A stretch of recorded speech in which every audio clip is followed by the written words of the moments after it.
I get a ton of questions about Palantir, like, is Palantir overvalued or undervalued right now? What exactly is my personal strategy with Palantir? What are my concerns moving forward with Palantir?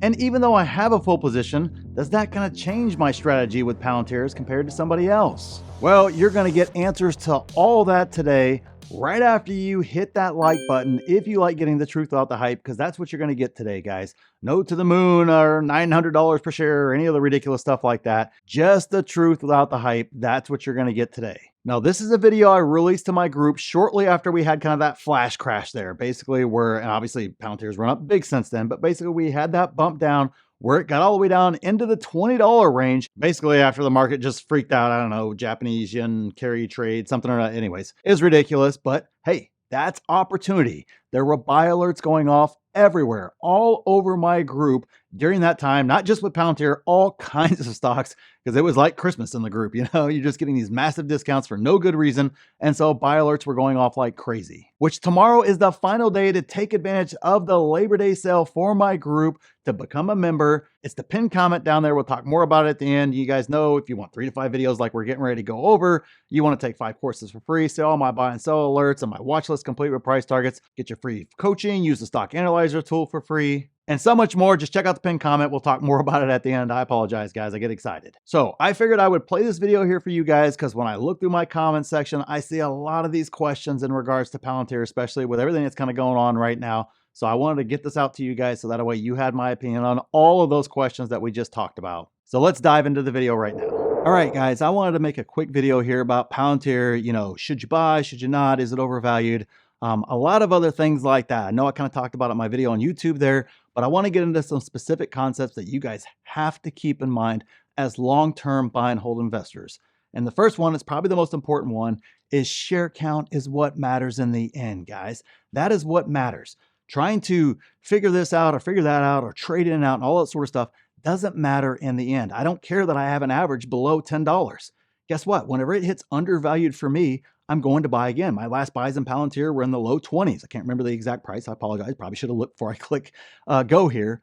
But nonetheless, they're in those low 20s. That was basically more than double what my average was. Does it matter? No, because in the end, I would much rather own, 50,000 shares at a $18 average versus 10,000 shares at a $10 average or $8 average or whatever the case is. That's assuming that Palantir, let's say, goes to 50 one day, or even that 500 number that people like to throw out there. That's purely speculative, so I'm not banking on that at all. Doesn't matter. The point being, do the math on both those different scenarios and tell me which side of the equation you would much rather be on in regards to share count.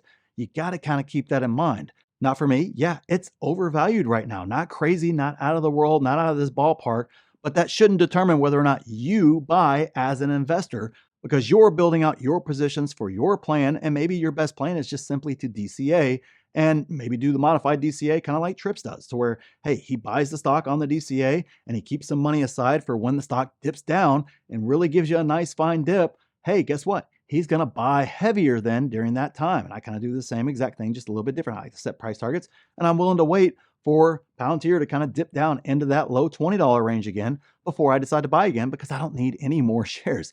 I have a ton. However, I know for a fact, sooner or later, Wall Street is going to give me an incredible opportunity at a very cheap valuation. Now, that cheap valuation may very well be $29 as opposed to $20, but it will be after future earnings have increased the valuation to that point. And at that stage, I'll pull the trigger again and continue to add shares and continue to add shares. That's why sometimes DCAing is just the easiest, because it takes that sort of gamesmanship out of it. I'm not saying there's a right or wrong strategy, or a strategy that you use versus what I should use, or anything else of that nature. And I'm also not going to sit here and try to make short-term predictions.